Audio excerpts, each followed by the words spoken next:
બોટાદ જિલ્લાના રાણપુર તાલુકા પંચાયતના પ્રમુખ, ઉપપ્રમુખ, કારોબારી ચેરમેન, પક્ષના નેતા અને દંડકની વરણી કરવામાં આવી.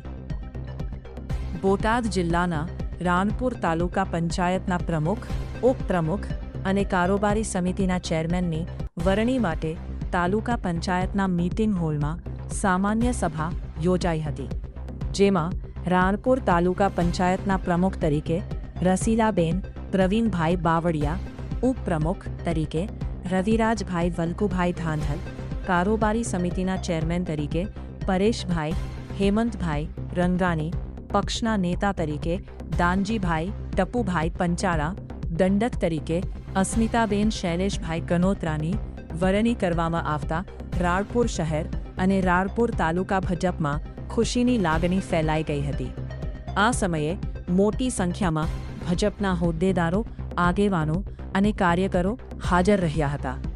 રાણપુર તાલુકા પંચાયતના પ્રમુખ, ઉપપ્રમુખ, કારોબારી સમિતિના ચેરમેન, પક્ષના નેતા અને દંડકને ફૂલહાર પહેરાવી મોઢું મીઠું કરાવી શુભેચ્છા પાઠવવામાં આવી હતી. રિપોર્ટર વિપુલ લોહાર. હાજર રવિરાજભાઈ વલ્કુભાઈ, રાણપુર તાલુકા પંચાયત ઉપપ્રમુખ. રાણપુર તાલુકા પંચાયત ઉપપ્રમુખ તરીકે મારી વરણી કરવા બદલ મોવડી મંડળનો ખૂબ ખૂબ આભાર. ભાજપ જિલ્લા પ્રમુખ મયુરભાઈનો આભાર. સૌ રાણપુર તાલુકાના હોદ્દેદારોનો ખૂબ ખૂબ આભાર વરણી કરવા બદલ. અને આગળ વિકાસના કામને વેગ આપવા માટે સૌને સાથે ચાલીને રાણપુર તાલુકાને વિકાસનો વેગ અપાવશું. રાણપુર તાલુકાના વિકાસના કામો આગળના બાકીના કામ પૂર્ણ કરવાની પૂરેપૂરી સૌને સાથે લઈને ચાલશું અને પૂરેપૂરી આગળના જે વિકાસના કામ બાકી રહી ગયેલા છે એને પૂરા કરવામાં સૌનો સહકાર લઈને આગળ ચલાવશું.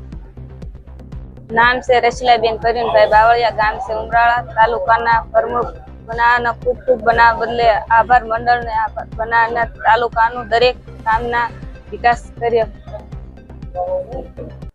ખૂબ ખૂબ આનંદ છે કે અમે આગળનું જે કામ જે અધૂરું છે એ પૂરું કરી દેવામાં આવશે.